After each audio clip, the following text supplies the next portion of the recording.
Hi, welcome to Yoyo TV. YCP అధికారంలో ఉన్న సమయంలో జగన్ పథకాల అమలుకు సభలకు తప్ప దేనికి కనిపించేవారు కాదు.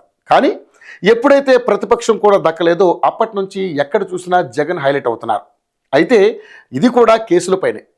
ఇటీవలే కుటుంబ ఆస్తుల పంచాయతీలో భాగంగా ఆస్తుల పంచాయతీలో తనని జైలుకు పంపేందుకు చెల్లి షర్మిల కుట్ర చేసిందనే ఆరోపణలు వినిపించాయి. దానికి సమాధానంగా ఒకవేళ జగన్ అరెస్ట్ అవుతానని భావిస్తే సరస్వతి పవర్తో సహా తన కంపెనీలలో నాకు విజయమ్మకి వాటాలు ఇచ్చేందుకు ఎంఓఈపై సంతకం చేసేవారా అని షర్మిల ప్రశ్నించింది. దీనికి మాత్రం ఏ వైపు నుంచి కూడా జగన్ రియాక్ట్ కాలేదు. కానీ కాగల కార్యం గంధర్వులే తీర్చారన్నట్లు అదానీ గ్రూప్ నుంచి తీసుకున్న 1750 కోట్ల రూపాయల లంచాలకు అమెరికా కోర్టులో కేసు నమోదవడంతో ఇప్పుడు ఈ మనీ లాండరింగ్ యాక్ట్ కింద జగన్ని లోపల వేసేందుకు ఈడీకి పెద్ద అవకాశం లభించిందని ప్రచారం జరుగుతోంది.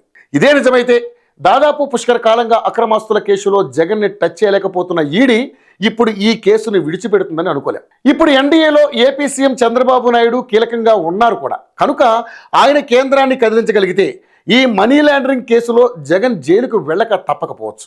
కానీ అదానీ గ్రూప్ 8,240 కోట్ల రూపాయల పెట్టుబడితో కడప జిల్లా జమ్మలమడుగు నియోజకవర్గంలోని కొండాపురం రాగికుంట గ్రామం వద్ద 470 ఎకరాల్లో 1000 మెగావాట్ సామర్థ్యం కలిగిన పంప్డ్ స్టోరేజ్ విద్యుత్ ప్లాంట్ నిర్మించబోతోంది. దానిలో ప్రత్యక్షంగా 4,000 మందికి ఉద్యోగాలు, పరోక్షంగా ఆ ప్రాంతంలో అనేక వందల మందికి ఉపాధి లభించనున్నాయి. కనుక జగన్పై చర్యల కోసం సీఎం చంద్రబాబు నాయుడు కేంద్రంపై ఒత్తిడి తెచ్చి అదానికి వ్యతిరేకంగా వెళ్లే అవకాశం లేదనే భావించవచ్చు. ఇక అదానికి ఢిల్లీ పెద్దల ఆశీర్వాదం, మద్దతు పుష్కలంగా ఉన్నాయి. కనుక ఈ వ్యవహారంలో ఈడీ జగన్పై కేసు నమోదు చేయాలన్న కేంద్రం అనుమతి తప్పనిసరి. ఒకవేళ జగన్పై కేసు నమోదు చేస్తే అదానీ 1750 కోట్ల రూపాయల లంచం ఇచ్చినట్లు ధృవీకరించినట్లు అవుతుంది. అంటే అదానీ భారత్లోనే కాక అమెరికా కోర్టులో కూడా చిక్కుల్లో పడతారు. అదే జగన్మోహన్ రెడ్డికి కవచంలా ఉపయోగపడుతుందన్నది చెప్పాలి. కనుక జగన్ ఇంటర్నేషనల్ అయినప్పటికీ ఎవరూ ఆయనని టచ్ చేయలేరనేది ఎవరూ కాదనలేని వాస్తవం.